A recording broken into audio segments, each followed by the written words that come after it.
Good evening. Happy Tuesday, everybody. Welcome to From the Barracks. And, there's a few people watching right now. I just wonder if anybody could guess who the special guest is today. Give it about 10 seconds for somebody to go through and see what they have to say. What they might think. What's up, winner? Can anybody guess who the special... Ow! As I get whacked in the head with a thing of tissues. All right. There's no escape joke. All right. Well, with that being said, let me go and bring the special guest on tonight. It's none other than the man, the myth, the legend of the shortest stature but biggest heart, Greg Paparisi from Dead End Outfitters. How's everybody doing today? Fun times, brother.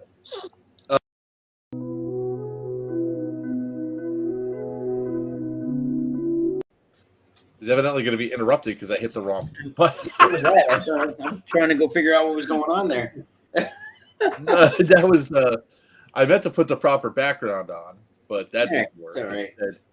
Yeah. So I have the sniffles, so I'm not really feeling too good. And all the other stars of the show are out doing other things. Justin West is enjoying family time. Wiener is enjoying softball time. Great. I'm a filler. That's what I am. That's fantastic. Thank you. Hey, you're always welcome, and you'll bump anybody up the channel if you show up. I'm just saying. I guess to be fair, I'm an OG at this point. So you are the OG. I mean, if anybody else shows up, or anybody else is on, and you decided, hey, let me on. I kick you to curb. So I think I started coming on like episode 3. Like you were. This is back when it was you and Battery. Yeah, it was me and Battery starting it all up. Yep. Hey. What's up, Drust? How you doing, brother? When we started this, it was Battery and I, and Battery got bored changing, or look, there we go. Hey. He got bored, whatever, didn't want to go through, and I asked you if you wanted to join up, and you're like, yeah, let's do this, and then you decided that you want to do your own thing and don't be like that. Be like Freddie Mercury leaving Queen and shit. Wow. Listen, I come on. This is what oh my goodness, this is the third time in probably 4 or 5 weeks. Yeah, that I've been on. They've been on quite a bit. We always like having you on, Greg. So I do what I can.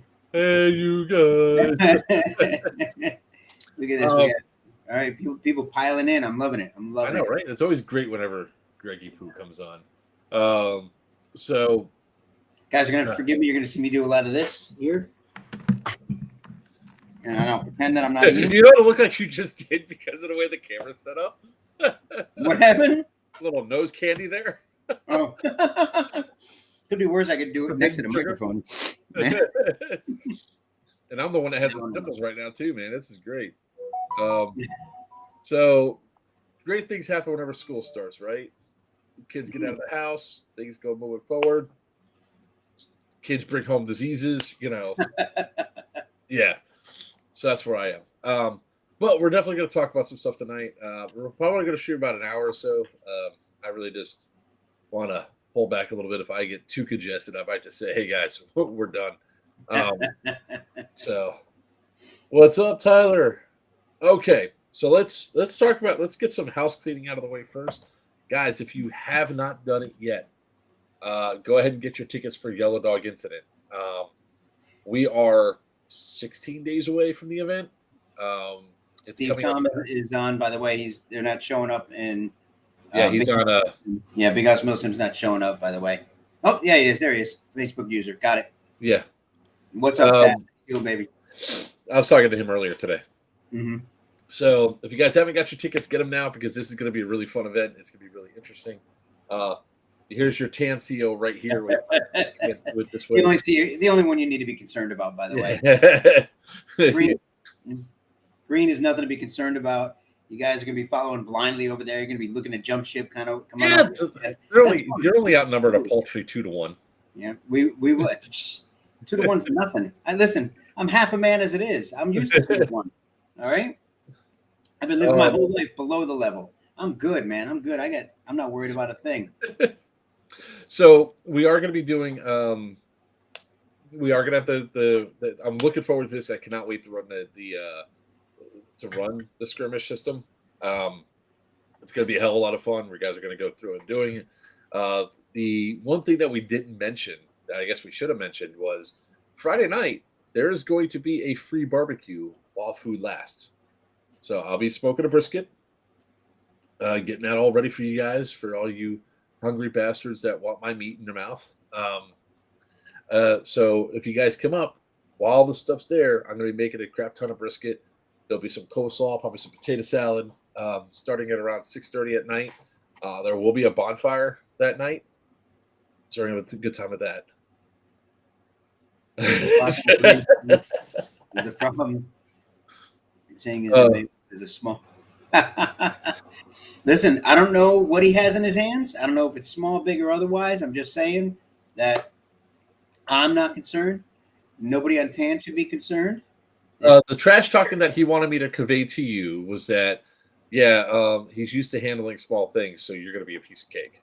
Oh, I see. So him conveying the trash talking through you is very similar to, hey, would you ask her if she no, because he's not on. No, he said he is not going to be on today because he's with mm-hmm. his family at Wolf Lodge. So he's up there having a good time. Hey, I don't have any judgments. He knew I was coming on. He didn't want to come on. That's okay. I get it. I love the trash talking. When there is, what bothers me is Amanda. When people can't face up to their fears, I feel sorry for someone like that. I'll talk to him. I'll calm him down a little bit. I don't want him to be afraid. The other thing we will say that if you're interested in being a zombie character, we are opening up applications for infected. Sorry. Hang on. Right there. Who is Duraba winner? Who that is? Because if that's all you're bringing, then not concerned. Not concerned at all. You're gonna do that whole line in the sand, right? Where you put a line down there. Come on, shoot, and they'll you're gonna pop up your little D-Hop Spectre and pink, plop. Because I was talking with Tats about an event we're going to right after Yellow Dog. Mm-hmm. I'm thinking about running a DMR for that. So I might be bringing my DMR to Yellow Dog. So knowing the size of Yellow Dog, pretty much nobody's safe. It's going to be a fun time, guys. There's going to be a lot of combat. There's going to be a lot of interactions. It's going to be a lot of fun. Can't wait to play this. We're going to make it a great time. Absolutely going to be a great time. Scorched Earth is going to be at Yellow Dog this year, and the tickets for Scorched Earth are live. So if you guys can't make Yellow Dog, definitely come out for Scorched Earth. It's going to be a good old time. I ain't scared. I ain't scared.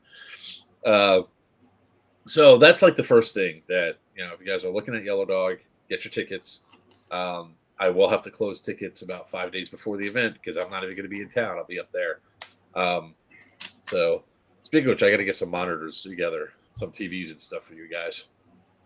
For the 2 CPs for the information. So that's Yellow Dog. Scorched Earth, like I said, is going to be the same weekend. I think it's going to be the same price. Scorched Earth. Yeah, Tubbs is going to be the TAN CEO for Scorched Earth. He's going to try to get another victory for TAN. So we'll see how that goes. The other thing I wanted to talk about before we started talking about the main topic, which is field shutting down and all that. Second here. Like we mentioned, that is a little near and dear to my heart, and I do have some thoughts on it. I'd like to share with people who, as it don't actually have fields or anything like that, but I know a lot of people have thoughts on this, and there's some behind the scenes stuff that some people don't understand. So I definitely we're going to be talking about that quite a bit. So the last thing I want to talk about as the things as people start coming in and all that. Is let's talk a little bit about Pew Pew at Sea. So, for those of you who don't know, we have set up a the question for Scorched Earth. What dates are Scorched Earth? November 10th through 12th, 2023. There's the link for Scorched Earth tickets. There's actually in Scorched Earth, there's a actual discounted ticket that you can get if you have your skirmish band. So understand that if you do not have a skirmish band and you get the a ticket without the skirmish band, you will be forced to buy a skirmish band. Skirmish bands are required for the events that we're going to be having. So, all that. Sweet. All right. I just got my. Did you have your camo for Irene? Not a. I literally just ordered it. Yeah, that's what Stephanie and Mark from Ondigo Surplus hooked me up, and it's going to be shipped to my house, and I'll have it. Oh, you know what? Oh man, I didn't even think to reach out to them. Not even because I'd get a deal. I didn't either, but Steve Tom was the one that told me to reach out to him. I was like, I literally didn't even think of. I need to start looking at them more. Damn it. No, I legit feel bad now. Like, not just like even if I would have paid more, I don't care. I would rather give them the business. Damn. I think you actually would have paid less, to be honest with you. I got a really good price for all my stuff. Shipped and secure shipped. I paid a total of $43 for the top and bottom. Getting EMR pattern gear is annoying. Okay. Let's Starseed. So let's talk about Pew Pew at Sea, right? All right, Papa. So this is where you make me feel guilty, by the way. Is this No. This is where I'm telling you have to come, because if you don't go, there's two people that won't go. So if I don't go, there's two people that won't go. Christian's one of them. Christian's one of them. He said, "If I go, he'll go." Is that yes? That right? That's exactly what he said. He said, "If you go, he'll go." You know. Oh my God! I really, like, in all seriousness, I don't know if I'll be able to at that time with everything that's happening right now. There's going to be such a crunch going on. I don't know if I'll be able to. I know I've got some time. Give me a little bit to see if I can work things out. I got to get with Seb, who owes me a free room. So he's got a room. I am not staying with him. No. I'm way smarter than that. Way smarter than that. I've seen him. Actually, Wiener needs a roommate too. As far as I'm aware, Wiener needs a roommate. Who does? Wiener does? Wiener, yeah.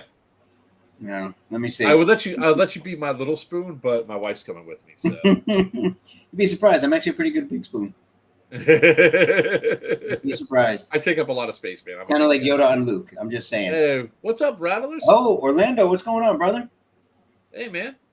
Well, thank you very much for the shout out, but I got to give him props. Thank you very much for the shout out the other day. It was awesome. Truly awesome.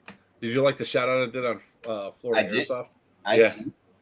That was when some, it's one of those things where people like they go, you would think that there's places nowhere nearby. I had to go all the way to Jacksonville. It's like Dead End Outfitters, hour and a half south. Yeah, it's I got to say thank you to everybody. It is it's very humbling, and I'm incredibly grateful for anytime somebody recommends my store, recommends me, or anything that I've done. It really is truly, like I said, humbling. It's weird to hear it.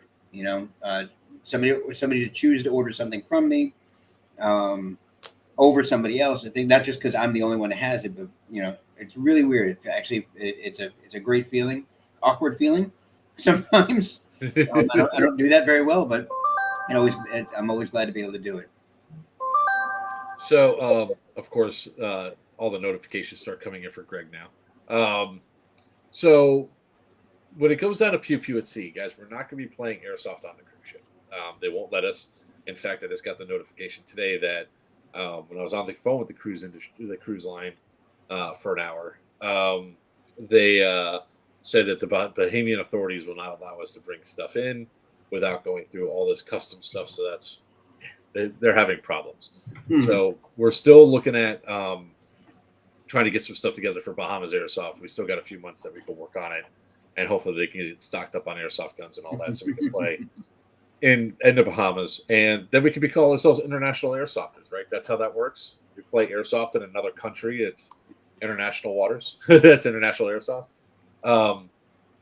So Pew Pew at Sea. For those of you that don't know, we are putting this together. This is to be a meet and greet, hang out, get a chance to be with people that you just, you might have the opportunity to be around. You get to hang out, be normal, have a good time. Do it in international waters. That is Christopher Martin Winters Jr. Who said that's what I get to come to Yellow Dog free? No way. Thanks, Mark. Yep. He also said that's the same one. I hope you're doing well. Oh, I'm my head feels like it's stuffed with cotton, like stuff full of cotton. So it's duty free airsoft. Duty free. It's kind of interesting how the Bahamas, $1 in the Bahamas spends the same as like Bahamian money. So it's kind of interesting that the money's right up there. We learned, bro. Well, you get to hang out in, not when you're like out on the field or anything else like that. You get a chance to sit down. You get the chance to see people when they're not in field mode. Like everybody has a persona when they go out there, whether they realize it or not. I don't know what you're talking about. Yeah, very little. I mean, what? So you always have that. You have like it's really cool to sit there and hang out. Plus, it's a cruise, and it's actually from the 7th to the 11th. We're also doing taking over Miami Airsoft on the 6th. So we'll be up there, play there, do the games and all that. Jump on the cruise the next day. Go down. We're going to Key West on the first day. Second day's at sea. Third day's at Nassau. Fourth day's back to the back home. So I can get muted comments. It's a hell of a good time. So I just called them today to get the information of what we have left, and stuff's going out pretty quick. So we only have ocean view and interior cabins left. So there's 9 ocean view and 7 interior cabins left. Wait, no, 9 interior, 7 ocean cabins left. Let's see here. You're saying airsofters spend some money on like balconies? Oh yeah. Actually, when I called like a guy from MK Airsoft, I don't know if he wants his name out there or not. One of their guys, I said, all right, here's the 3 types of room. And it was like, we only have one of the verandas left. And I was like, which is like a suite with a balcony. He goes, I'm taking that. And I was like, okay. So all in, this is everything for an inside cabin. And these are good if you just don't plan to stay in your cabin for a long period of time. You're just planning to sleep there. Is $1,158.38 for 2 people. Not per person, 2 people. That includes all your port fees. It actually includes alcoholic drinks, $10 and less. You could get for $24 per person per day in the cabin. You can get drinks. You can get all the other drinks that you want, like the $16 and down, which is pretty much every drink in the ship, with the exception of the wines. I think a little less than $1,700, 2 people. A little less than $1,200 a month. Oh, I'm sorry. I thought you said $1,158. Oh, okay. And that's an interior cabin. That's an interior cabin. Exterior or the oceanside cabin, ocean view, is $1,264.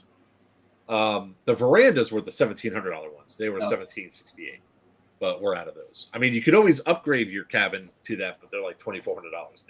Wow, so we actually got a really good rate. If I'm going to be with Wiener, we're going to want to be naked on a balcony together. So just saying. He's got a veranda. That's what I'm saying. Right. I'm just saying. I mean, All right. So I call Wiener and tell him, hey, Papa said he's going to go with you. Come on, man. Let's. You know what? Look. He and I will talk about this at Yellow Dog. I will talk with him at Yellow Dog. How often can you? You missed the last one. You only get to con me into one thing on a stream per year. No, that's not. No, per month. No, per year, sir. One big thing. I can con you into one big thing. This is a big thing. You being CO is not a big thing. That's an awesome. Not a big thing. Thank you. That feels wonderful. That is your Dead End Outfitters. Am I going to be Rose? By the way, yes. You should see me pose on a couch. Fantastic.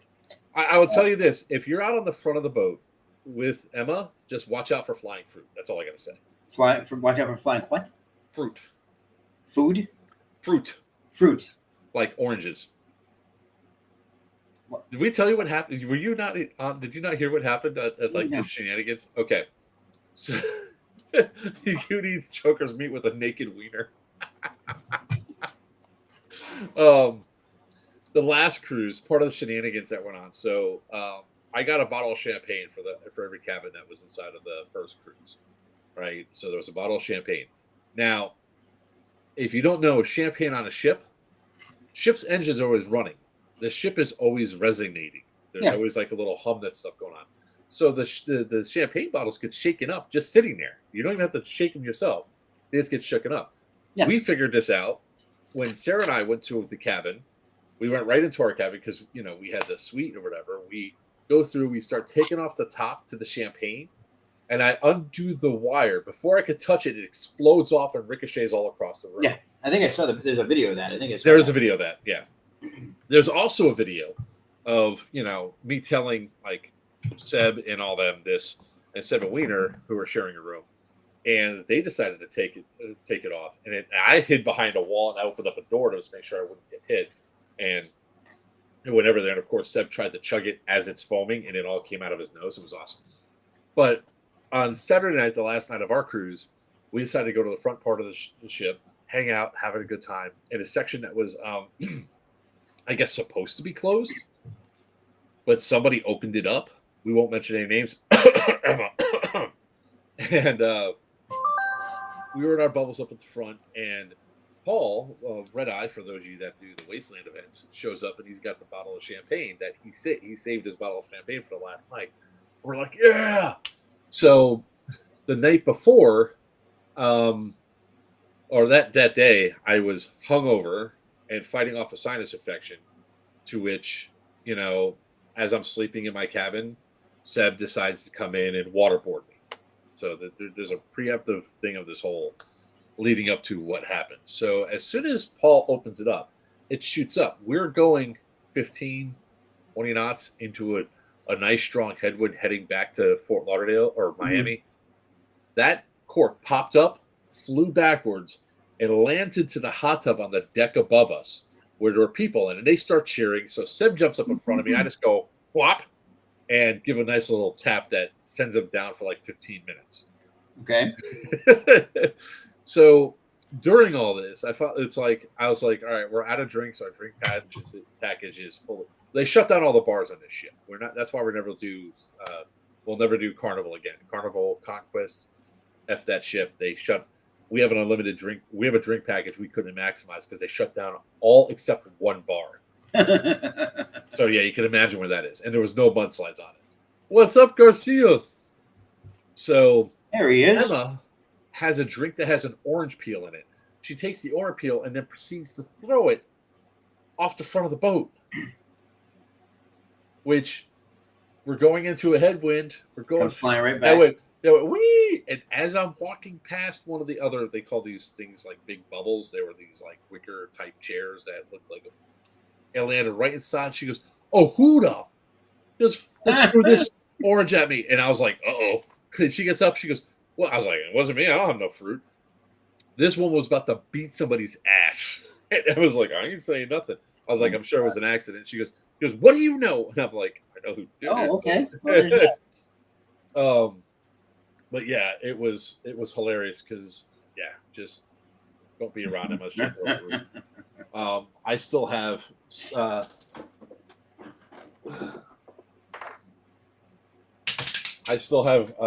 Rupert, the holder of the doorknobs. What is that? You know how they make those animals with the towel? They use a template, and this is the template that they had. Seb took it. When he went to waterboard me, he was walking by, saw it, said, "I'm going to take this," and walked to my room. And then when they went to waterboard me, which with the assistance of Sarah letting him in the room, he left it behind. So now Rupert is mine. Okay.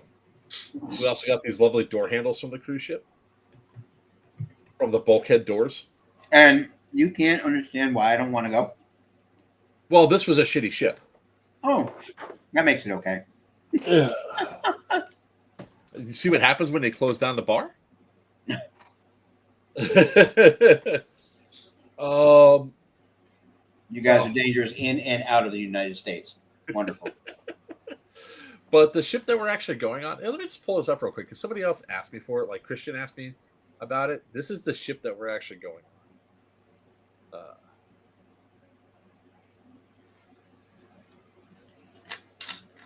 It's the Celebrity Silhouette. It was refurbished um, just before the pandemic, so it looks still brand new. Take the tour of the Grand Foyer. Does it still have the plastic on the couch like my Nana's house? It might be. The pool deck looks awesome. Well, you can just go through and the solarium. This already looks like a huge upgrade from this from the Carnival Conquest. Ed, how do you know it's not? The Hideaway. This is where Greg will be the entire time. No, that's alcohol in there? Yeah. Oh, there's alcohol in there. Oh yeah, that's where I'd be. Oh, there's alcohol. So typically what we find, like I've been out to like Norwegian. Here's where I want to be at, right? I want to be up on the lawn. They have a lawn on this ship. You know why they have the lawn, right? They ran out of money putting stuff in there. Like, we got to fill the space. They just put a lawn. Looks way better than just paneling. Here's another place for you. Look, the Sunset Bar. Just if there's a bar that serves alcohol, that's for me. There's all sorts of bars for you, sir. Look, here's another one. The Sky Observance Lounge. I mean, you got so many bars that you can go to, sir, that you just love it. So yeah. My only problem with the drink packages is I have to spend the extra money on them because I do generally wear my fancy pants. And well alcohol is not somewhere where I live anymore. Just saying. Yeah, so the ships go through refurbishment all the time to where they make it look nicer and all that stuff. They update the ships I think it's like every 5-7 years, something like that. They go through and do it.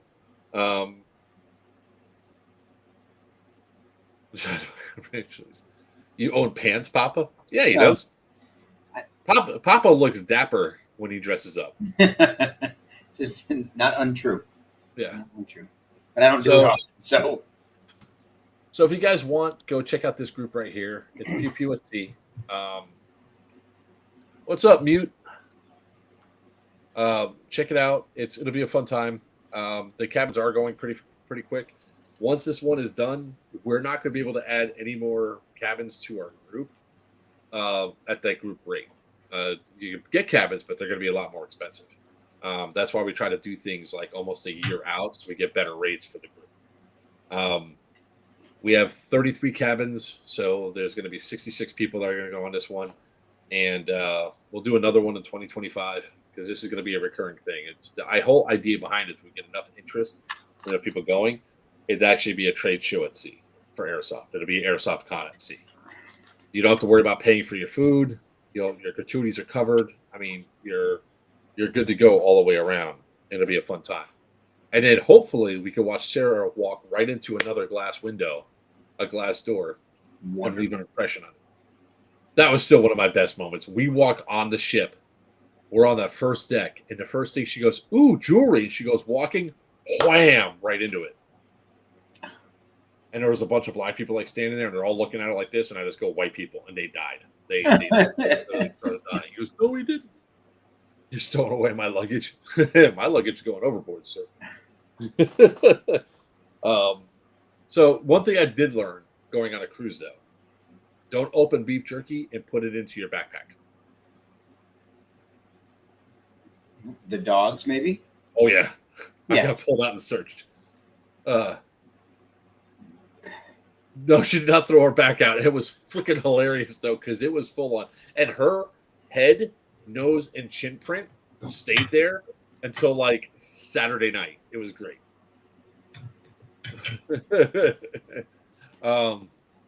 but it really is a good time. I know that, like I said, I know that Wiener's looking for a roommate there, Papa. Just someone to split the 17 with. Well, no, we actually want you to attend and be there. If I had the money, I'd be like, Papa, you're going. Shut the hell up. Come with us. That's just no bones about it.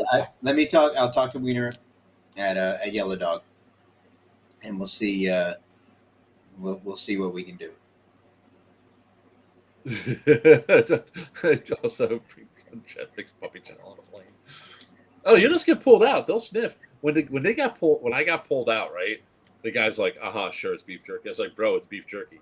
I was like, it's literally right there in that pouch that your dog's sniffing up. Sure. Pulls me in there, opens it up, start going through it, and he's like, and the guy is literally shaking my bag after he took everything. I was like, I'm telling you, dude, it's just the beef jerky. He goes, who brings beef jerky on the plane? I was on a boat, and I said, the same guy that was stuck in traffic and needed a snack this morning. That's who.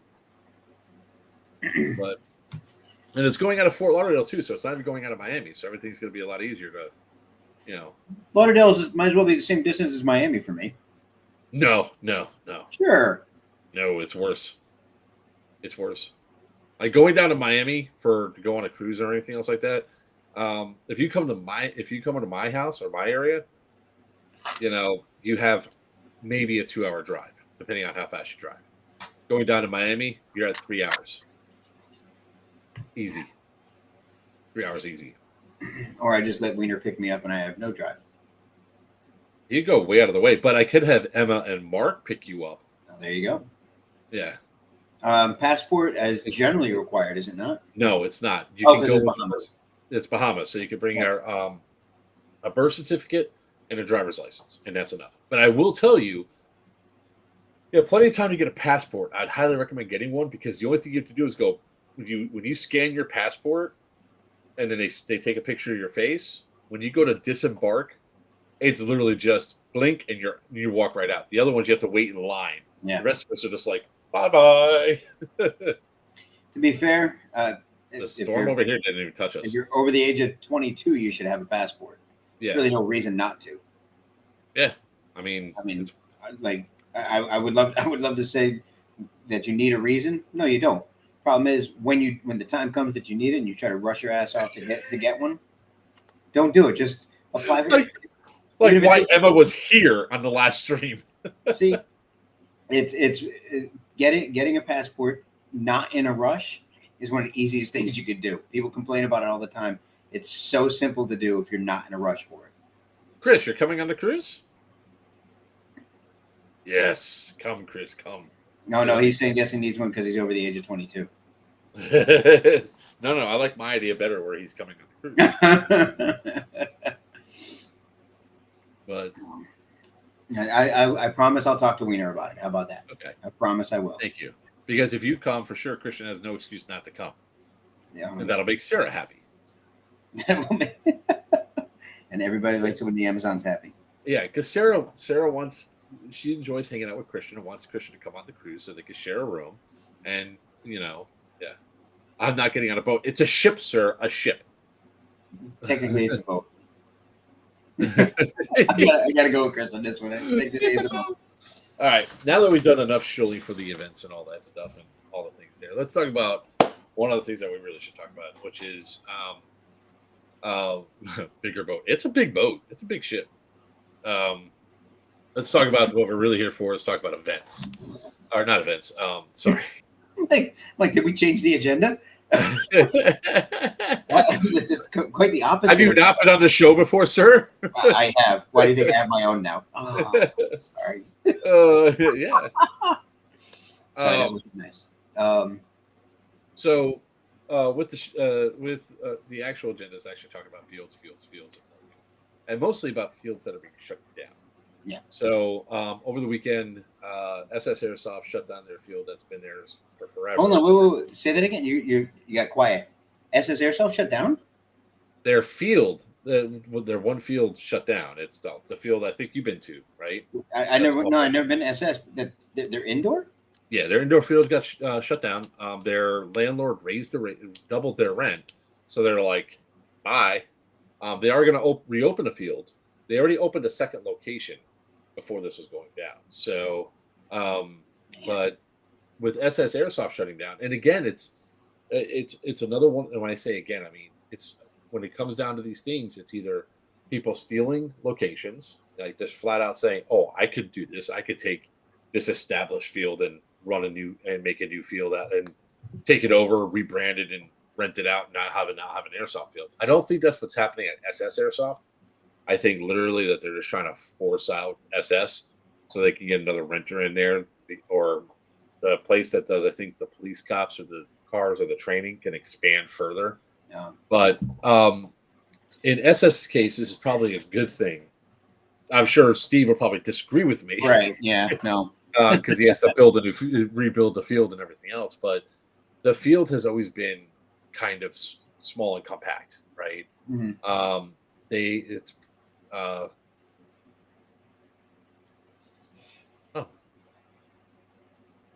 okay. So Let me. Yeah. Finish what you're saying. So for him, he can now get into a facility that's going to be big enough that expands the field and everything else, and it'll just be. That's the only thing that SS needed was more space. If they had more space, I think the field would just be fantastic. So, but we had issues where you had to come in and take the prison. You have people that has gunnies got stolen out from underneath Gunny's original field. My guy Eric website, his primary field up north, northeast Florida. I forget the name of it. The county closed them down. They gave them all sorts of trouble and everything like that. They're just now getting ready to reopen in a different location. But what?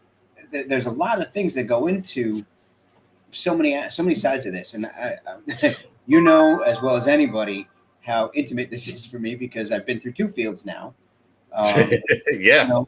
One, I got grandfathered in and thought it was an amazing thing. I slipped in and was wonderful and all that, and then come to find out, the landlord never changed any of the zoning on it, so it was agricultural. And the county's like, hey, you can't have this here, and it just wasn't worth me doing. And at the time, I couldn't even afford to do it, but it wasn't worth me trying to convert it. And that's assuming they would have allowed it. The second field, obviously, there were a lot of problems there too, as far as the landowner wouldn't allow me to put structures up. So we had to go with what we had. And then the hurricane came, and I was in a location that literally it ended up being under 10 feet of water. It was a swimming pool. Like it was the entire acreage was under that much water because it was over at St. James City. We, as field owners, and something that I've said to my players have said back to me, they've talked to me about it. As airsofters, we are incredibly, incredibly spoiled about shit. We're incredibly spoiled because we pay max like $35 for a game day. For 8 hours of play, $35 a head.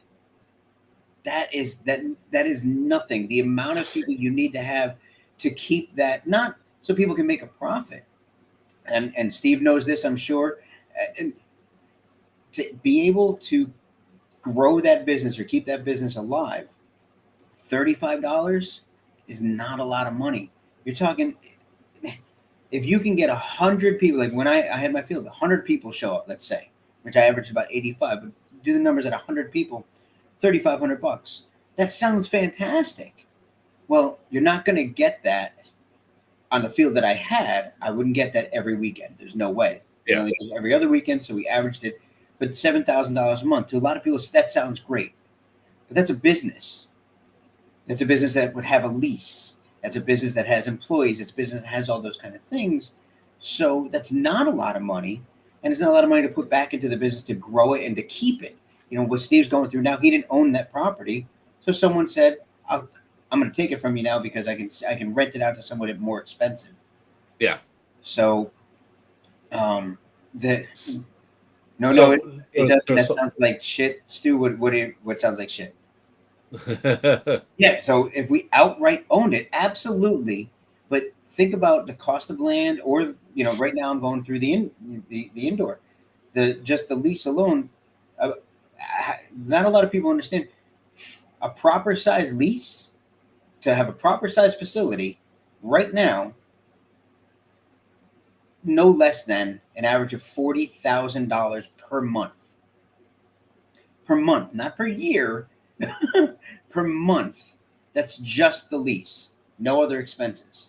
Imagine having that as a minimum. That's your starting point. How do you Yeah. make that? And how do you make that at $35 a head? That's the tough thing. So there was something else that came up with what I tagged you in, which is what I mentioned, was the guy that was responding to the original poster that said he drove all the way out to Airsoft Barracks in Jacksonville to buy a plate carrier, dump pouch. He bought a plate carrier, dump pouch, gun, gloves, primary a rifle and a pistol. He bought all that Mm-hmm. and drove 6 hours round trip. Oh my God. So a guy in the comment section actually said, you should just buy all that stuff online. You got ripped off. Fields charge too much. And it's like, and I always have this age old adage that I say when it comes to airsoft, you're trying to get an airsoft and all that. You need to feel the gear that you're wearing. You need to put it on, especially if it's your first time, right? So, if not, like if you're going through, most people buy airsoft gear on Amazon, right? They do a lot of Amazon purchases and all that. Yeah. What happens is I do it too. I mean, if there's something that's cheap enough, it's like, all right, I'll try that. If anything, I have content for my channel. I can open it up, check it out, and say this is either good or it's shit. And there's stuff that I've put on that like we're just talking about Mark and Stephanie for On the Go Surplus. I can't buy camo pants online because it's not going to fit. No matter what size it says, it's just not going to fit. I always have to upgrade, right? I always have to, and I get sizes higher, but they always cap it out at like XL, which for the Asian sizes is way too skinny for me. Even though it says, "Oh, it'll fit size 42," no, it won't. So the whole reality of the stuff that they're going through and doing, with saying that, it's like, well, now you have a situation that I do. It's where I literally had bought, I think, a dozen items on Amazon that I needed, right? The face masks I like, the whatever. I go through stuff to see, is this cool? Will it work? And I'm doing it for my channel. And I try it and it's like, this sucks. And I end up returning it. And then I have to do like 3 months ago or whatever. I came back into UPS like this with a whole bunch of boxes bounced under my chin. I put it all through and they're like, what's this? And I was like, hey, none of it fit. And it all went back and they go through it. It's always good, especially your first time, especially if it's a replica. Yeah. If you're trying a replica, seeing it online, unless it's like something like, the Vorpal Bunny or the Marcom Blue, like a specialty gun like that, you should always feel it. You should always hold it in your hands to see, do I like to feel this gun? From everything. Roll back real quick. So Ed said owning a field means you love the game. So starting there real quick, one of the biggest problems with field ownership is, generally speaking, you have two kinds of. The majority of the owners fall in one or two categories. It's an airsofter who loved the game so much and he opened up a field, but has no idea how to run it. Or you have someone who knows how to run a business and things like that, and they open up, but they know nothing about airsoft. So you run into some of these problems, which is why a lot of fields open and close and open and close. You see that happen all over the place. It's why you don't have so many fields. If most airsofters have been playing for a while. If there's a field within 2 hours of you, you're wicked lucky. If you don't have to drive 2 hours or more, you're crazy lucky, because it's not that easy to do. When you're talking about indoor, somebody just mentioned something about indoor up in Chicago. Indoor, your average price per square foot is anywhere between $12 and $15 per square foot per year. That's what your lease is. If you're leasing, if you're not buying it, and so do the math on square footage, and then understand how big you really need depending on what you're trying to run. CIA, I think they're 10,000 square feet, something like that in Tampa, but they run a very specific kind of game. That's not something that I could run. Miami is 22,000, I think. Jacksonville, I believe, Yeah. is, I think Battalion is 35, something like that, 40, somewhere around there, depending on the I game. think they're 40. Their field is 40. Right. People, like, there's a lot. When you skip back again, Ed said, used vendors at fields are great. Having to compete with online. Competing with online is actually not something that I do. People come to my store, tell them they can buy anywhere they want. I refuse to price match, especially if it's somebody way, way bigger than me and they're having a sale. It's not going to happen. I'm not trying to buy somebody's business. If you want to buy from me, great. I appreciate it. That's why I try to carry stuff that nobody else does. But I'm not going to compete with online because it's impossible, right? I would prefer that you just try to support local. That's great. But competing with online, I don't. The only thing I tell people don't buy from Amazon are the guns, because this warehouse is at 130 degrees and the seals go bad and things like that. Buy whatever else you want from wherever else you want. But you're exactly right. Touch and feel. Come in, see what it is you like, because when it's online, the color might look a certain way, and then when you get it, it's different, or anything of that. I would try to see what Hollywood sports. I'm just I want to try to catch up on some of these. The having a field, whether it's outdoor or indoor, the cost to open it, cost to run it, and upkeep are so great. And airsofters are The dogs are barking at my wife coming home. The airsofters are so fickle. If you're not running the perfect game, you're not doing just right, and trying to make everybody happy. You're trying to get as many people there as you can just to stay open.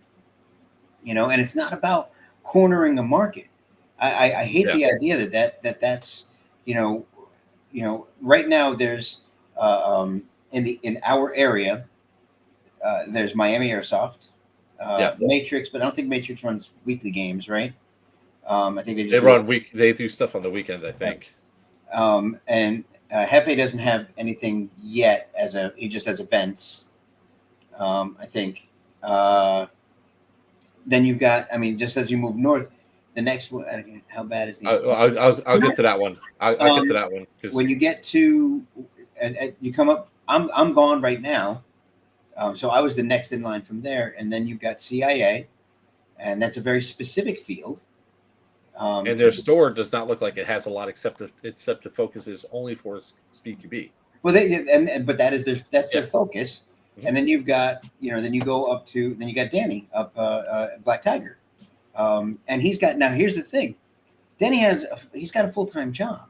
A lot of, it's hard to run. So the field he has out there, he finally was able to open a mobile store, and he packs it with as much as he can, but he's not open 7 days a week. He's not even open 5 days a week. He's open 1 day a week, and then 2 days a week every other week or something like that. So trying to make the money to keep it going, to keep the flow going, to keep people there playing, it's not an easy thing to do, guys. And to be honest with you, I would love to see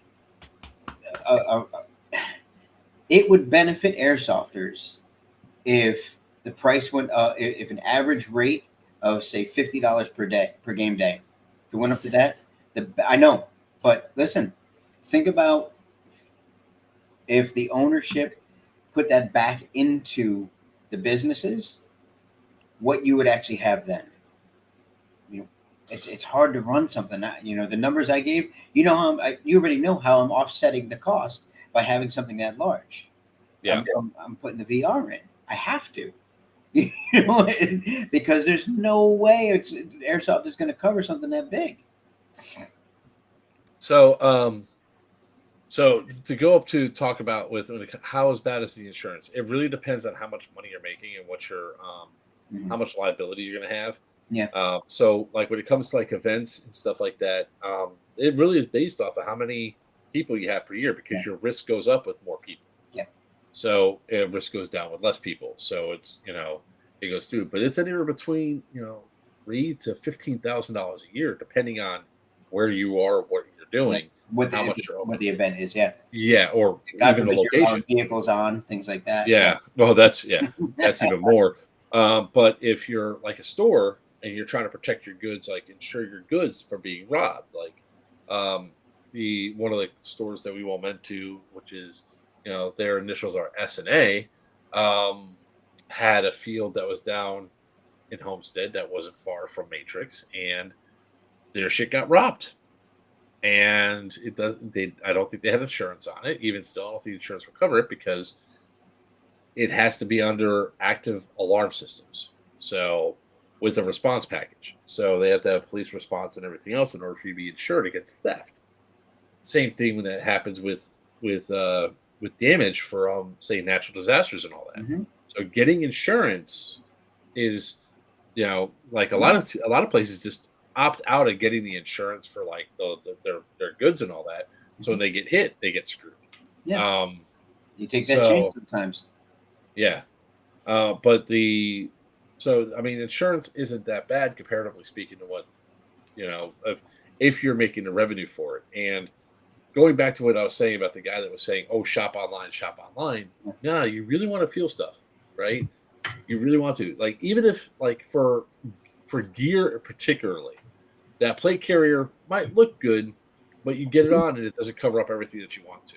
Yep. You can't move right. Or there's a little part that's binding that, you're just basing it off of a picture because it looked cool.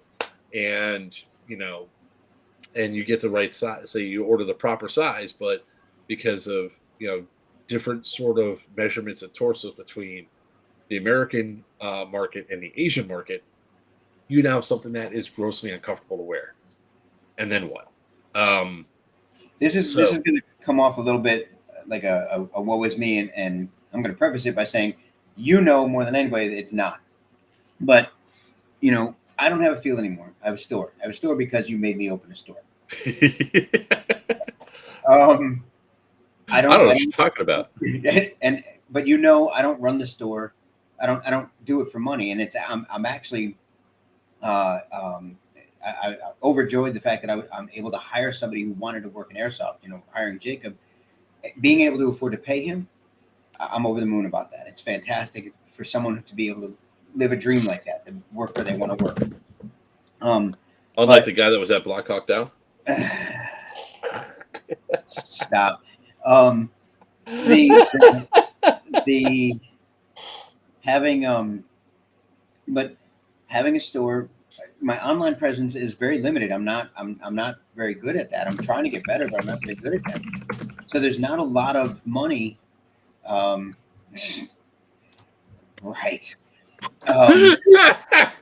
Nice.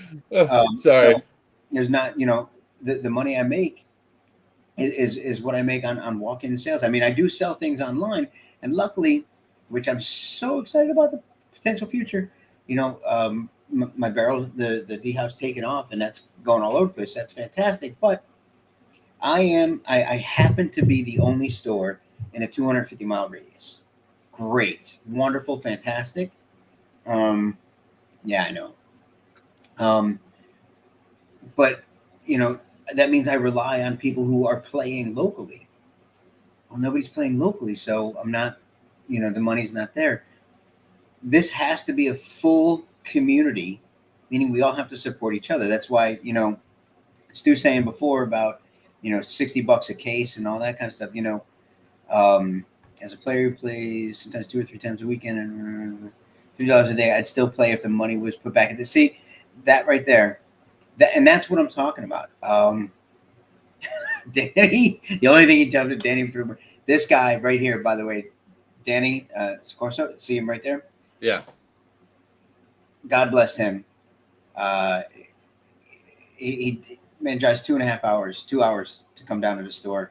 And since he's come, we've had to do a couple of tweaks on a gun that we fixed for him a couple of times. His patience is wonderful. We got him back going where he's going, and he is just absolutely fantastic. His whole team now, one after another, slowly but surely, they're all getting D-Hops. They're all getting fixed by us. It's. I mean, that's one of those feelings I said before is a blessed feeling. People coming to me when they come to me, it's amazing to me. But it doesn't happen as much as it should, not just for me, but for everybody. For local stores, local business, it doesn't happen. The support has to be there. We have to agree to raise some of the prices. I don't want to. I used to sell burgers for $2. My players made me raise the price, not even me. For real, they're like, when I did, they were like, "It's about time." I'm like, "Yeah, I don't know what you're talking about." But we have to agree to do that because even an additional $10 per head, if you're getting 100 people, that's $1,000. That makes a difference in what can go back into the field, even if it's just keeping the place open. Yeah, that's the hardest thing. So I am. What's up, Mr. Walker? You know, thank you, Danny. I appreciate that. It fantastic having you. Only I didn't seem to get my my gator when you came down last time. I'm just saying. Damn.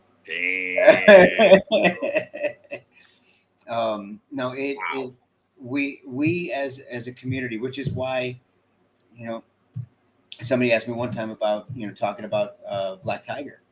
Well, first of all, um, Danny's a friend. Danny McKnight's a friend, but it's a good field.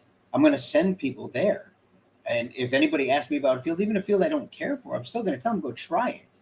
Why? Because we're still all part of the same community. We got to get out there. I shrimp next. Okay, I'll take that. So it really, field props. Things need maintenance. Supporting the community as a whole is incredibly important. If you want to keep the places that are open, you want new places to open up. It's got to be worth it to some people. For me, it's worth it. Emotionally and mentally, it's worth it for me to stay open. Some people, it's worth it financially to them. When my new place opens, when Action Sports Center opens, I'm going to be over the moon. I'm going to be able to have summer camps. You've known me 3 years now. That's all I've been talking about, wanting to have is it really that long? Good Lord. I want to have a summer camp where kids can come and day one they pick their parts, and by the time they're done, they've built a gun. That's amazing to me. That's what I want to have. That's what I want to have. No, and I go over towards the end.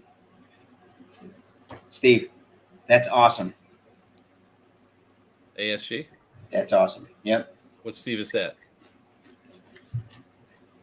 Always have to work together.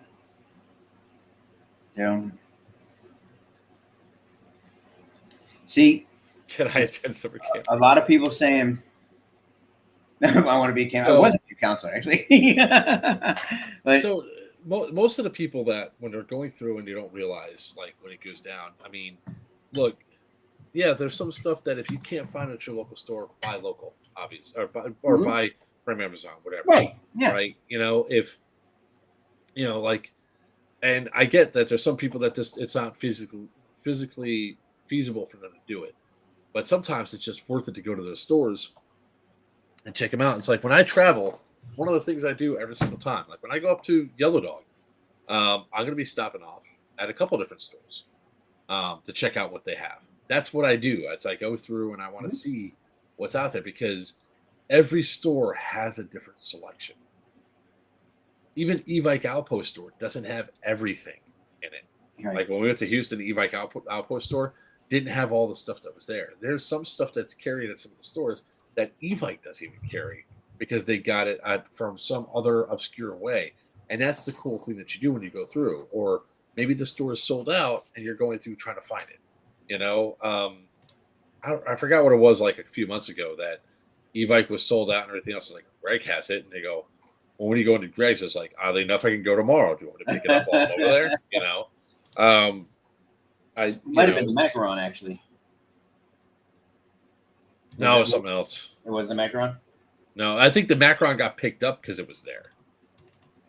But I was going over there for something else. It was something else that somebody wanted, and I was going over to pick up guns from you anyway. So I just got another thing in, by the way. I'm seeing if I can find the picture. That is out of stock everywhere else. I love doing that. Yeah, especially at a time when I have no money. Yeah, thanks. And I only have one of these, so even worse. I'm not going to share your screen. I'm not even going to look at it. I got to find it first, and you'll when you see it, you'll have to share the screen. Oh, there it is. Found it. Let me see if I can find a good picture of it first. Let's see if that's a good one. But the other downside, while you're looking for that, I'll talk about the other things that goes through. Like in the case of SS Airsoft, yeah, his rent increased, so it's not like they're stealing the field out from underneath him. Because if he leaves there, nobody's gonna do that field. I just hope he takes all the props with him because his field was awesome. Okay, I won't drool over this, just, but just got I it in. know somebody Just else got who it in. will. It's check this out. It looks good. It looks gorgeous. They did a beautiful job. Absolutely beautiful job. Oh, Yeah, what's up, Steve? yeah. They fantastic job. It's the limited edition of the smoke wagon, so Ooh. it's got the gold in it and the ivory. Yeah. Hey, But Steve, just saying, we got an event in a couple of weeks that you're more than welcome to come up to with your stuff. Abduct, bed for yellow. Hey, people need to come. I mean, the event's going to be a good time. People are going to have a blast. It's gonna be something that's definitely worth it to go out to for sure. But when you talk about the other aspect of it is, yeah, rent increase is one thing. COVID is another one that causes, that caused like fuels to go down because of, the stoppage. But the other one that is like now become a thing is stealing yeah, fuels and AOs. Yeah. definitely catch up, Steve. We'll all catch up. Yeah. Okay. Yeah. Right. Like, so, well, You said stealing. Crucible Airsoft. Yeah. Well, I was trying to think of the name of the field. Oh, Crucible yeah. Airsoft shut down because the landlord was like, no more, we're done. Yeah. And cut them out, So, but then you had like F-13. F-13, Mm-hmm. the landowner realizes how much money was being made off of airsoft and says, I want a piece of that, or I want all that, and Right. turned around, blocked access, and effectively stole a field. Gunnies. Gunnies was the other one. Gunnies was a perfect example of just pure freaking greed. And now the funny thing is, you don't hear anything about the old location anymore, right? Gunny's old location, because at least Gunny did the right thing to protect his interests by making sure he reclaimed all of his wood. He leveled all the structures. Just that's basically what happened at ASG. Yeah. And hey, what's up, Gert?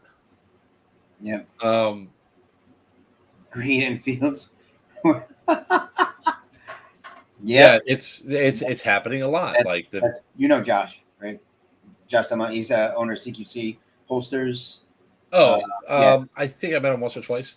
But that's exactly the problem, right? We had an organization that likes to cosplay as World War II German soldiers, steal the prison out from underneath us, right? So it's all stuff like that that's going on that we as players really need to protect against. So if you know that a field has been stolen from the proprietor and all that, and I don't mean like a field owner that's just a bad business person that lost it because they didn't pay their rent or whatever. That's one thing, right? If somebody doesn't pay their rent, somebody doesn't, do whatever, and or like say the landowner dies and the kids have it, that's a different story. We're talking about straight up theft where there's going to be having events and they're planning to have events Yeah. at those locations like F-13 and Gunnies, and the Crescent Prism was all just straight up theft because they wanted to take the funds for themselves. That's the sort of stuff that we also have to stand up for as a community and stop from happening. Like they're not patronizing.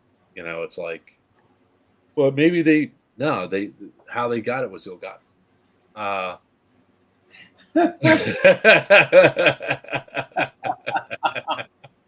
Do not listen to him, by the way. Josh has more bad ideas. Hold on, no. See, Josh is the bad decision fairy. He's saying it's a great idea. No. Josh has more bad ideas. He has great ideas too. Don't get me wrong. He has some fantastic ideas, but he also has terrible ideas as well.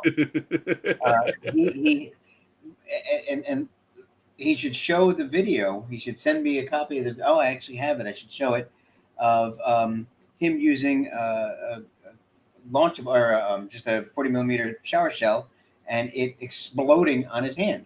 So, oh yeah, let me see if I can pull that one up. See if I can find that.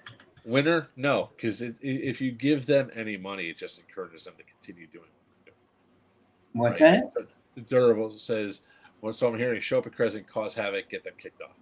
No. Fun. It's to give them 20 to 30 player got the boot from the paintball. Yep. Yeah, and that's where the problem comes in. It's like my biggest advice to anybody now that's going to be running an airsoft field or anything else that's looking at opening up an airsoft field, you have to be very, very. If you're doing a dual field, like or working with a paintball field and you're running the airsoft side, count your days. Is what I would do is just be gathering the player information, storing the player information on your side only. Use your own POS so you have it, point of sale for the thing, and then you actively looking for a new location for you to run games at, because there comes a point in time where airsoft becomes so much more popular than paintball that either the paintball field decides that they no longer want them there because they're interfering with their paintball profits, or they take it over like that, and then what do? You're screwed, and there's nothing you can do about it. Well, going back to what we were saying before, it's very difficult to own the field because, I mean, the cost involved. So people have to lease it, and the cost involved is overwhelming because we don't charge a lot.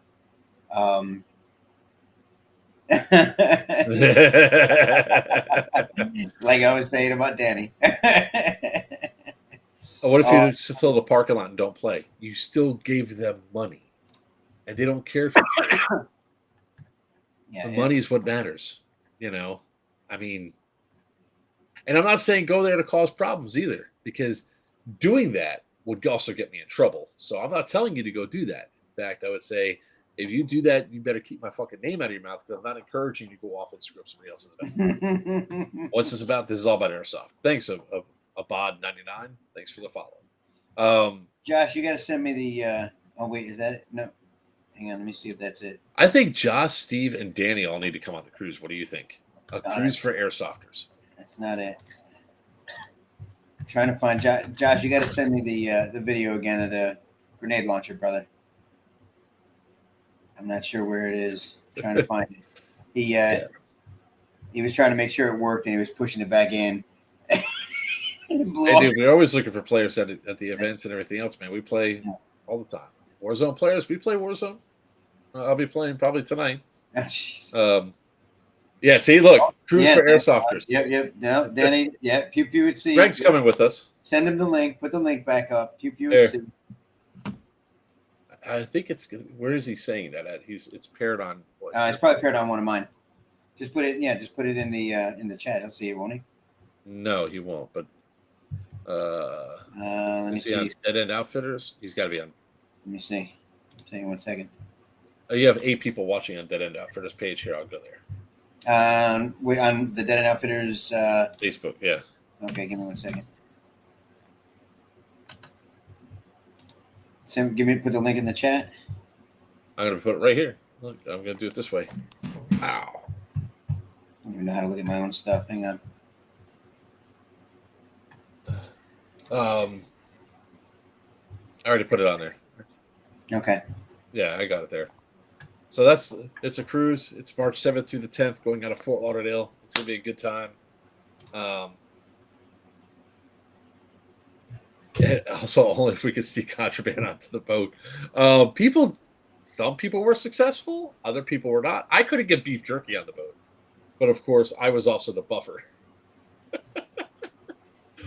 I'm pretty sure the group that was following behind us with the dog sniffed my backpack. That dog was so focused on, yo, that backpack smells yummy. Some of that. And they're like, ooh. But the other thing that, like when it comes down to fields that you just miss out on a lot of times too, is like why you should always go there is because you get a wider range of. I've got a hollow. Like He that does was actually. better. Yeah, he Even does. better. You can hide all sorts of stuff in there. Is that you also get various opinions and also see a wide variety of replicas. Like when at Miami Airsoft, like the first like 6 months I was going there, every day I would see something new that I played. And it was kind of cool because I was like, hey man, can I hold that for a second? And I got to feel it and say, okay, I like this, I don't like this. It's like that one guy's gun, he's like on the field when I played against him, full range of the field, and he was hitting like a freight train, right? At field limit. I was like, oh, this stings. All right, what do you got? Let me see what you got on there. And I picked up his gun, and it was real. It had the weight of real steel, and it was freaking heavy. And I was like, wow. And all the stuff that was there, I realized even though the gun was severely accurate and was a nice fast trigger and everything else, the fact is the gun weighed like 5-6 pounds, and it's not conducive to my style of play. I didn't like it. So imagine if I would have felt it, got hit by it, and be like, you know what? I'll just buy one. God, and be like, shit.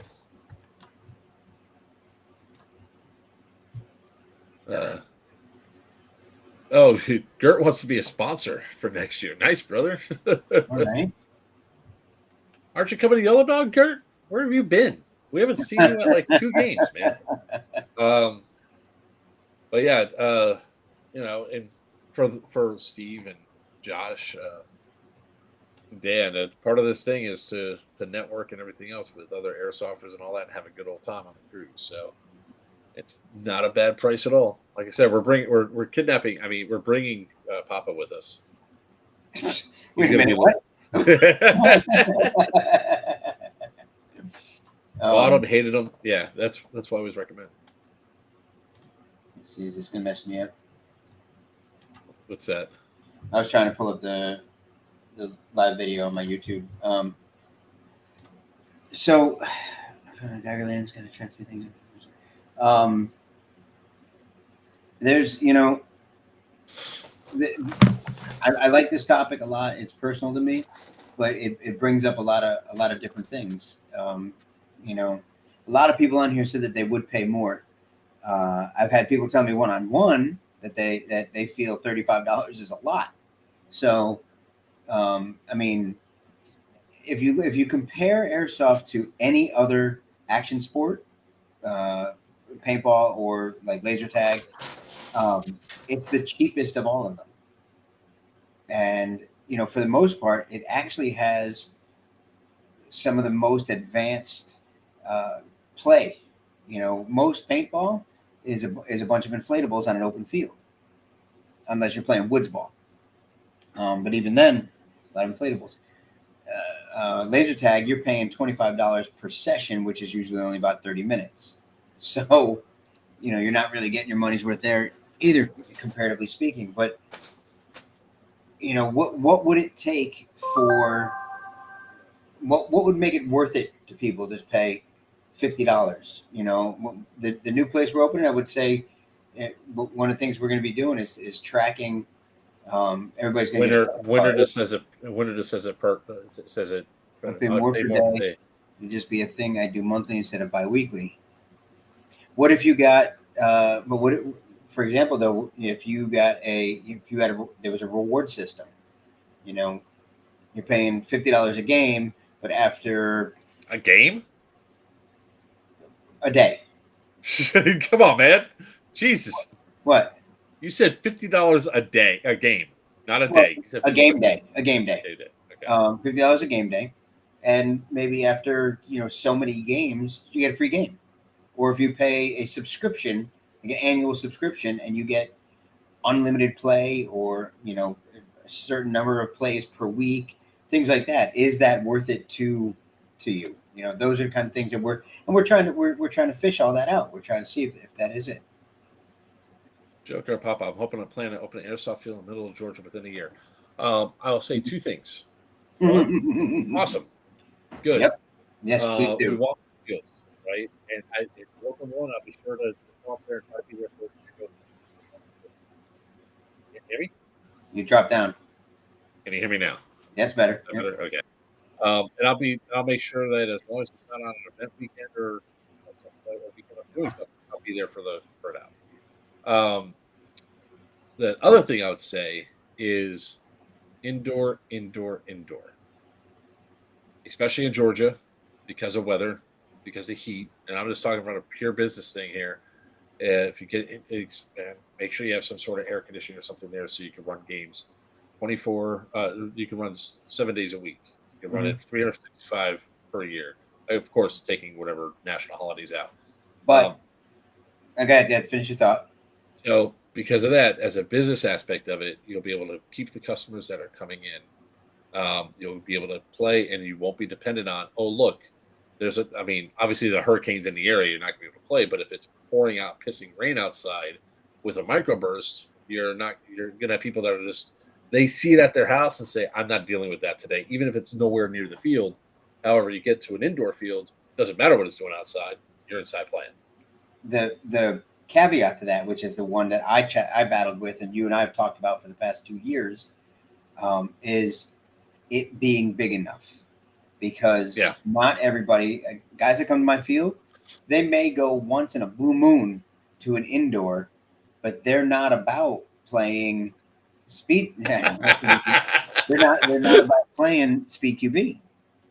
Not everybody likes it. Not everybody wants that conversion. So being able to play indoor, but still may have an aspect of milsim is there's a large community in that. You know, I think the milsim community is probably bigger than the speed QB community. No, no. When it comes down to, you might have, so there's a caveat to what I'm about to say, but it's a generational thing for sure. Younger kids like the faster action play, running around, doing the crazy shit that they see on YouTube and all that. I enjoy doing that too. So, but there's a lot of older guys that are slower paced that want to be more tactical because they can do that stuff still, right? I mean, I love playing CQB, but even though like when I run, it looks sort of goofy, and I periodically I could slide, but half the time I fall. It's a controlled fall. How about that? So it's one of those things where in my travels, a lot of people play that indoor play. Now, the problem that goes out without woods ball and everything else is that it's woods ball. There's not structures and everything else that can survive, do what has to happen. Shuffle game. So QB person. See, so it really it's a generational thing from what I'm seeing when I go out there. One of the cool things that we're going to be using at Yellow Dog, which will actually help out, is and I started diving into it when it came down to looking at the skirmish system. It's just how many people, because they have some milsim games they've played with it, and how many of them are actually indoor, and how much more that you see players using which one over the other, right? So if you think about the national events that we do for the milsim events, we're seeing probably the same 100, 150 guys all up and down the East Coast, right? At different things. And there's probably like 2,000. Is there a map playable? Yes, there is. 1 second. Yeah, that there, what Brandon's saying there, that crossover, and it's very difficult to do, and you know that I'm trying to do it right now, having something big enough, and not just big enough, but diverse enough for it not just to be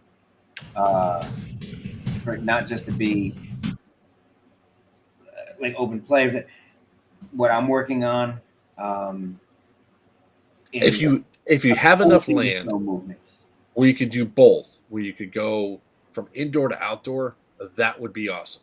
That is an awesome thing, that if you could open up some bay doors and have people be able to play indoor and outdoor, that would be fantastic, right? And I think there's a couple places like it. I think it's Power Ops in Atlanta has that option with stuff like that. But I mean, sorry, I'm trying to.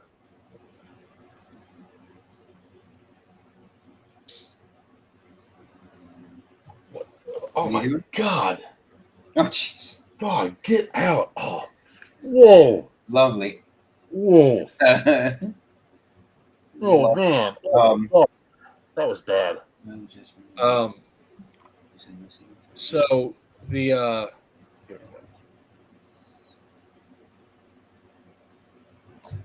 anyway, so yeah, I mean, the finding that gold, that gold standard, that in between, the indoor, so you're out of the weather, but outdoor gameplay. That's the toughest one. And have when you have that, how do you afford it? How do you keep people coming?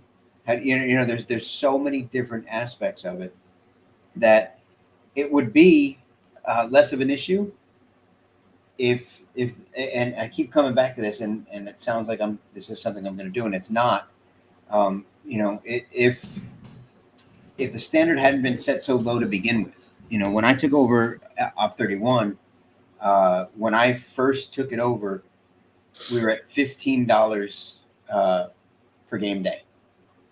That's right, $15. And we went up to 20, like right after I took it over, and we started to grow. Started adding things, building things, demolishing things. I created a whole new parking lot. Started doing it, but by the time I was done there, we were at 25, and when I opened up down at Battlegrounds, we had to go to 30. Absolutely, Trust. Absolutely. Anything you need.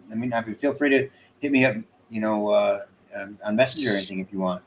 So I want to talk about with Brandon about this one. So, like Battalion, when you go to Battalion, having that 45,000 square foot arena, that's a big arena. And there's a lot of different ways that you can flank around and do stuff. It's a big arena. It is good.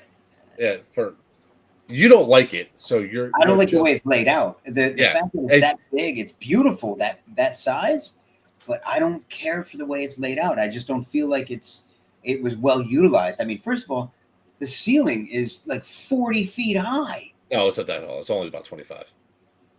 Dude, think about where you're at in the. Everything looks taller than you because you're looking up from a shorter area. Shut your mouth. Think about where you are in the staging area, looking down, and there's still an up from that. Yeah. Well,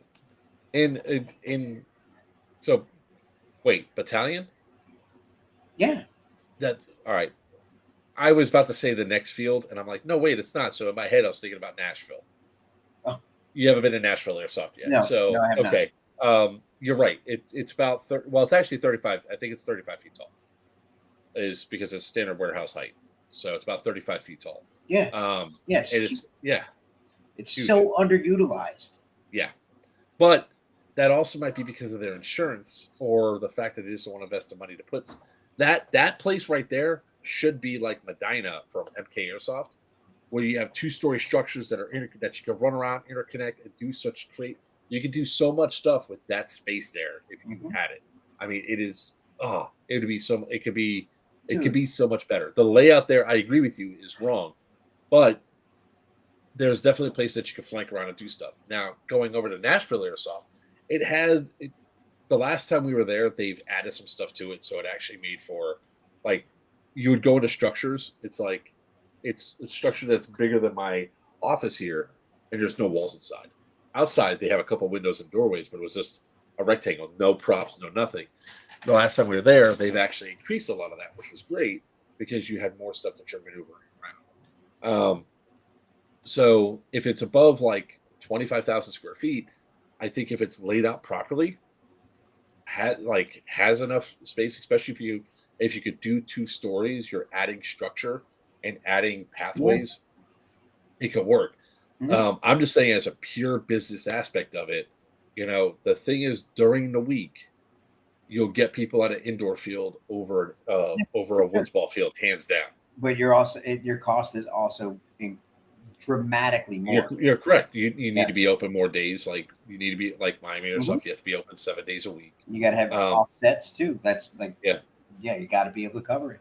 And then if you build it up right, and the other thing that people forget about is theme. Because if you theme it out to be like a town or a city or something like that, where you have things that are call-outable, you could also then get like police departments training there, which is also a huge amount of revenue that could come in. So, all right, hang on. So we got a couple of questions. One, Yeah. Winner asked, I just want to know how much Papa would charge to build a 350-foot plus sniper. So that's the Veritas, and the Veritas comes in at, I think, oh God, I think I remember it being around 7 something. If I remember right, the total cost of the Veritas is seven and change. And that carried a 0.5 gram BB over 400 feet, accurate at about 360 with 0.5. But we can talk some more about that. Winner also, you're looking at a place for events at 110 acres. Only thing I can tell you about that is 110 acres is humongous, absolutely humongous. I mean, you really like consider the utilization when like GTI is only, I think, 60 something, isn't it? No, GTI is more than that. The GTI or Guardian Center, one of them is not that big, like comparatively So speaking. I was talking to Winter. I know which facility he's talking about. And the thing about like a lot of these bases and all that, like the prison is 35, or it was 42 inside the wire. Yeah. Can you actually do me one favor there? What about old factories? So some depends on the factory. Warehouses and factories are not as big as some people think. Just to give you an idea, depending on the kind of gameplay. Again, like a place like CIA, who has a very specific style of gameplay, you can have a smaller space. Yeah. If you want to have a more diverse gameplay, if you want to be able to change it up, things like that, my opinion is you need to start just for the gameplay area at 30,000 square feet. That's not the whole facility. The facility needs more space than that because you have to have a store, you have to have a place to eat, you got a place to stage, you got a lot of things. So just the playable area has to be 30,000 square feet or it more. Could be it could be smaller, like MA's at 20. The playable area is 20. Mm-hmm. And that field is set up in such a way that it is really if it wasn't for some thank you. If it wasn't for some of the bad player behaviors, MA would be a destination spot hands down. It's the player behavior that changes that. Yeah. If you ran MA Airsoft, if you were running it, it'll be a destination space for the Tri County area, easy. Now, and I'm not saying that lightly. I'm just saying. I know it's But that is not an AG. If you need Winter just asked if that's an AG. That's not an AG. The Veritas is not an AG. That's actually. I mean, Kevin. I can build something like that, but I would rather not. I've built AEGs that do fire like that. When you start getting to that kind of that level of joule rating, when you start getting something that pushing that hard, you want something that's a little more stable, and that's when HPA comes into play. There's less detonation going on there, so you want to move over to HPA. I want to address this one real quick. Yeah. So, yes, if you're deciding that you're going to try to do, unless you have investment or money that's already there, that you know what you're going to build and what your build out's going to be, the reality that comes down the line is yes, it could be very cost prohibitive, right? But when you talk about outdoor, now again, we're basing the opinion of outdoor versus indoor, or at least I certainly am. I think Papa will do to an extent because he had to cancel game days because of Florida and the weather, especially in the summer. Like here right now, I mean, it just now started cooling off to where we did not have 115-degree heat indexes. We're only at 98 now, whereas if you have indoor, it's, even if you have AC inside, it's even more fantastic. But, at least you can have proper airflow and everything else, the sun going down, adding to that heat index. There was like one time we were at your one field that had that built the Pine Island field. Uh-huh. And it was in the winter time, and we got there, and it was 90 degrees outside. Outside, all of a sudden, GoPros were shutting off during the heat because we were just under that it's the intense sun. Yeah. So, I'm not trying to say that indoor is superior than outdoor. It's just that finding a really good outdoor field. Like if you go to, we don't have it here because we have weather that rolls in that prohibits it almost every single day. It rains at 3 o'clock or 2 o'clock, Right. especially on a weekend when you know you're going to go have fun. You Yeah. can bet it's going to fucking rain. But like Tax City in Southern California, for example, they have really great weather that they can run games Right. outside Yeah. and be. Yeah. If we were in a place that was 80 degrees, 75 degrees every single day, no rain. Oh, dude, I'd own 200 And acres. the Yeah. weather doesn't deteriorate the structures like it Yeah. does in Florida. By the way, People do not give water enough credit. I forgot that we need an additional 5,000 square feet for CRISPR's patch wall. Yeah. Edward Meadows, hit me up, brother. I don't know which one you're talking about, but send me a DM because I'm always looking for new locations to have events at. I mean, Winter, we're in Southwest Florida, brother. It just gets like that. I mean, not all the time. I mean, it drops down. We get about 4 days of winter here, not consecutive. But look, no, it's not winter. We have 2 seasons in Florida: get... summer and slightly less hot summer. That's it. Like, it's really funny that whenever we go up to PA and people are like, "It's hot out," and for us, it's like 75 degrees, bro. This is full send weather right here. It gets down to 20 degrees, and it's like, whoa, we're never stopping. Never coming to visit. But that's the reason why there's like, when it comes down to it, having an indoor field, your structures get protected from the weather, right? You have people that are willing to come at night and play at night, especially and I try to anybody that talks to me about opening up a field, it's like, all right, you're doing an indoor, okay, you're opening during the week, right? And you go, no, only the weekends. It's like, well, you're going to lose a huge portion of your base because so many airsofters are in the service industry, either retail guys, food service, the whole 9 yards, and they work during the weekends. Real quick, little plug here for me in regards to what Winter was talking about and what I was just talking about. Tomorrow, my stream tomorrow is all HPA. We're talking about HPA tomorrow on the stream. All the different aspects, what it means, all that kind of stuff. So, if you're looking at HPA that, or you want to have any questions, anything like that, give a shout. Funny you say no hills indoor because that's not true. No. F you, man. There, I can tell you this right now. I'm right there with Edward. Anything that you could build indoors is not going to compete with what we had to deal with at Bone Crusher. Okay, the Hill of Doom. It's boo, nothing. Wait till you get to Yellow Dog, and I was like, by the way, 0-0's up there, and you'd be like, you're a dick, and I'm like, I know, and that's where a lot of high points are going to be at, up that hill right there, that hill up there. So you grew up in the flatland. I'm from New England. Okay, you've been down here a long time, sir. I'm just saying. Bone Rusher Mountain. I'm telling you, man, that thing sucked.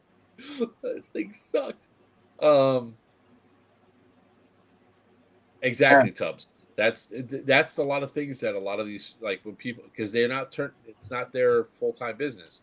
Most people don't make that switch to doing airsoft full-time, and they're also the ones that say there's no money in it.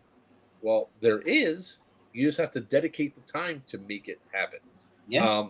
When I was talking to Gabe for MK Airsoft, the reason why MK Airsoft in Medina has games on Tuesdays, I was talking to Gabe quite a bit about it, and I said, open during the week. Look at what MA does. He opened on Tuesdays. It took a while to build up, but now they're selling out on Tuesdays. So many people work the service industry. They have nowhere else, and a lot of stuff is just not open. And they love to play, but they can't take the time off to go play. There's a lot of aspects, and you need to have someone who both understands business, but is also an airsofter. You can't just have one or the other. It doesn't work out. It just doesn't. I mean, we've seen it. We've seen them come and go. You can't just have an airsofter because, generally speaking, the passion is there, but the business parts aren't. And you certainly can't have just a businessman because nobody wants to play for them. Yeah, the structure maintenance, because you see it all the time, and that's like and most people don't understand how much of a detraction it is if your field has props and everything else that look beat up and run down. You know, um, got you. Yeah, we get on these tangents, man, and we're only like, oh, we're only shooting for like an hour and a half. Here we are, we're pushing close to 2 hours, like hour and 36 minutes. Yeah. But this is a passion. This is a passionate Yeah. topic for, especially you and I, man.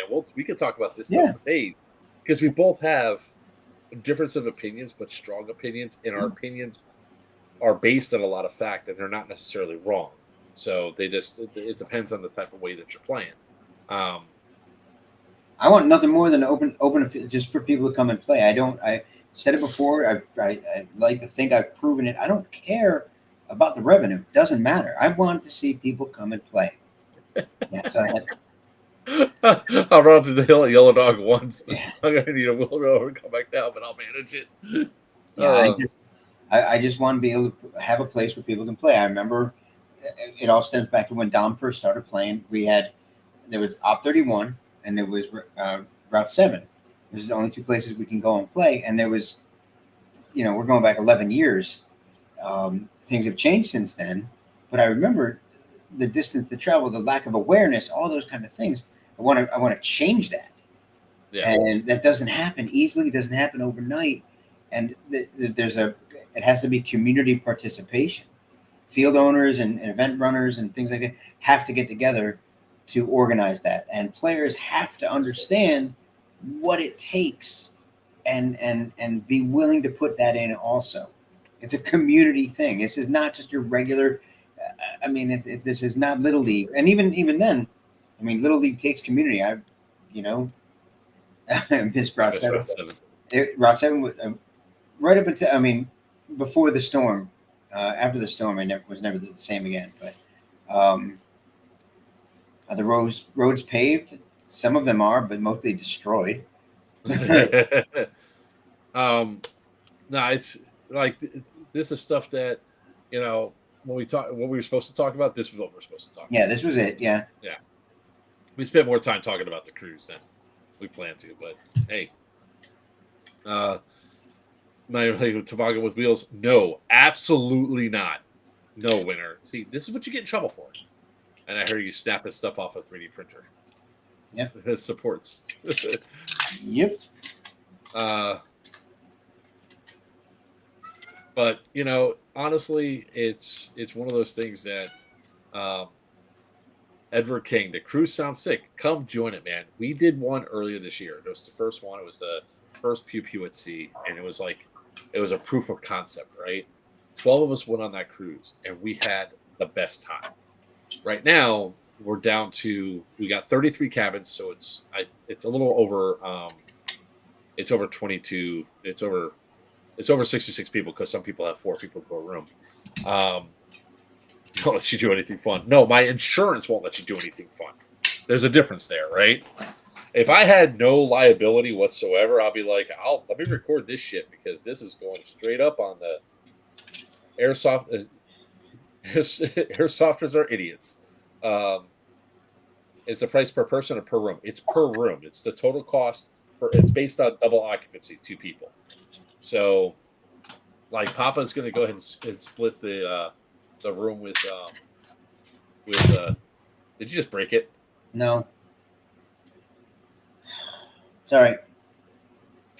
Don't mess with 3D printer shit when you're on the stream because every single time you do, every time you get mad.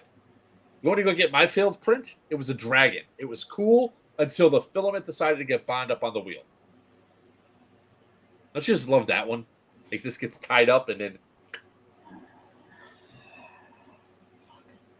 the waivers aren't worth the price. Never mind. I'm not going to say it. Got that? Waivers. No, waivers will not. My insurance will not take your waiver. But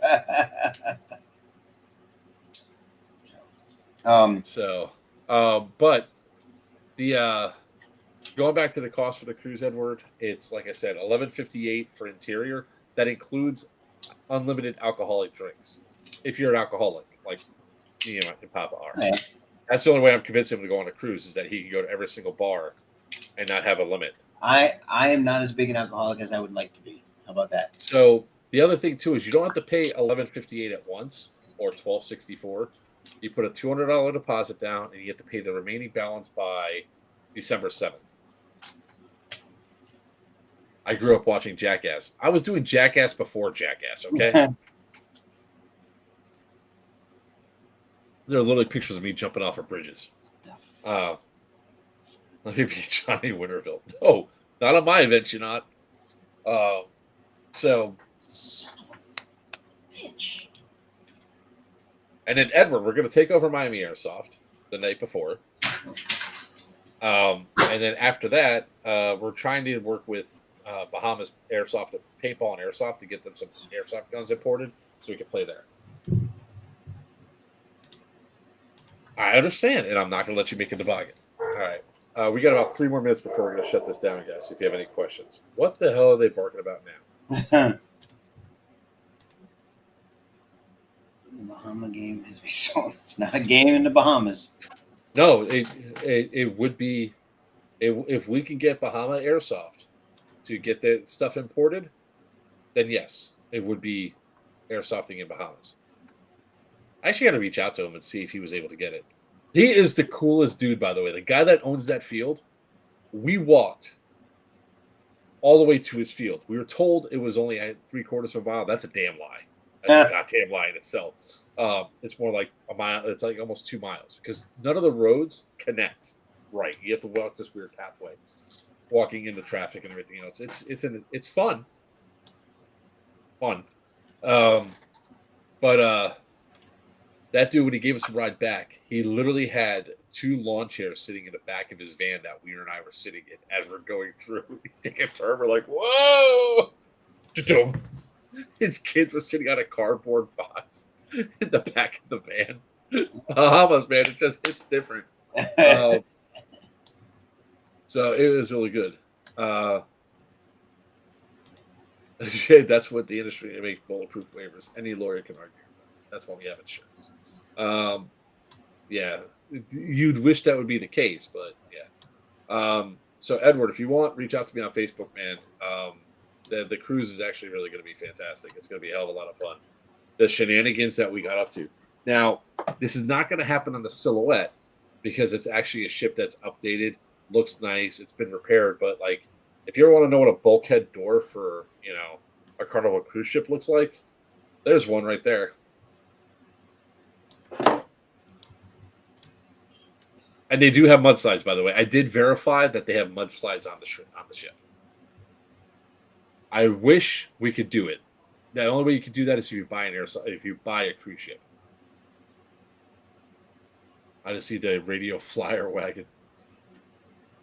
That's the only way you could. I mean, the only other way that would happen that I could see it fathoming it happen is if this becomes such a big thing that we're taking over an entire ship, and we can get one that's about just like it's the last cruise before refurbishment, like a full-on refurbishment. We might be able to convince them to do something. They don't give a shit. They don't give a shit about your life either. Right? All right, guys. It was a great stream. It was great to be back with just essentially the original duo. That's right. I'm so glad to do it. Happy to help. Happy to be here. And D Hot Barrels, VD's out, Veritas is coming, Spectre's out, and the Venator's on its way.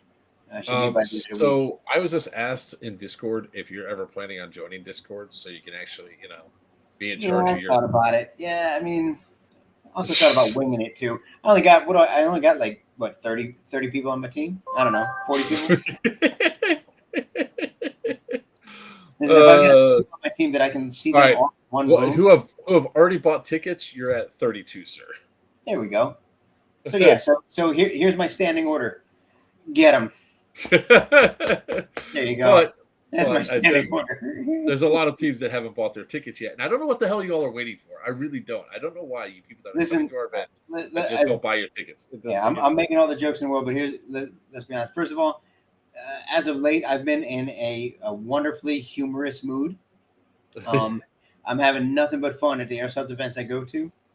Those of you that aren't aware, my sledgehammer has become part of my kit. Everywhere I go, the sledgehammer comes with me. If you're not sure what I'm talking about as far as humorous goes, you may recognize from previous Thunderdome or upcoming Thunderdome. The upcoming Thunderdome. Oh, thank you very much. Oh, it's fantastic. And I plan on behaving in a similar fashion at Yellow Dog.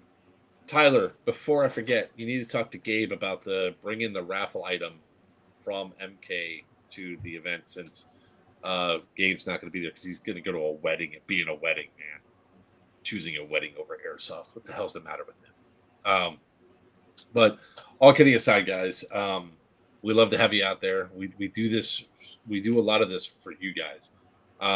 In all honesty, it's the same 19, 20 people, 30 people that watch us every single week that keeps me coming back every single week. I actually feel guilty if I don't stream like we typically do. Winner, just hit me up, brother, and we can talk some more about it. Go ahead. Sorry, Joe. Yeah, that's okay. We do this for you guys, and we try to be entertaining as possible. Every week we try to do something to bring this stuff out there and also go through. But with that being said, my head is starting to, I don't know if you guys can tell, but my head's starting to kill me now. Staring into the light that's lighting me up right now is giving me nothing but migraine. May I have a hug at Yellow Dog? I need my back cracked badly. Sure, I could crack your back, brother. That's not a big deal. So with that being said, check out Yellow Dog Incident. Cora, come on, back off. Fuck. Sorry, guys. Yeah, you're starting to get there. I've been there, and then the dog just comes in, and as I'm trying to grab something, just takes her entire head and nudge. And ladies and gentlemen, y'all have a wonderful evening. Oh, I got to do the things. Here's a ticket for Yellow Dog. Everybody's saying goodbye, so I'm just saying goodbye along with them. This time, at least, we're giving a long goodbye. Scorched Earth 2, Rise of the Second Sun. The tickets are now live. Again, for those of you that are wondering, it's going to be at Yellow Dog Village. You can get your tickets here. Remember, if you're going to be at Yellow Dog Incident, your skirmish bands will work for Scorched Earth, and you don't need to. You can actually save a few bucks by not having to buy that. And then finally, we have Pew Pew at C2. Come on, check it out. Come on a cruise with us. We're gonna have a good time. We'll have a blast. A lot of fun will be had with everybody out there. You can see the antics we get up to, and the drinks and all that. Unfortunately, though, I did confirm today with the cruise ship there is no midget tossing. So that aspect of the fun, has been shut down. Even though we're in international waters, Celebrity says it will not look good for their image if we're tossing little people around. So I know that's going to kill a lot of people, but come check out with us, have a good time. Until next time, I am Joker for Players Wanted. With me, the man, the myth, the legend of the shortest stature but biggest heart, Greg Paparisi from Dead and Now. Until next time, may your BBs fly true and your opponents always call.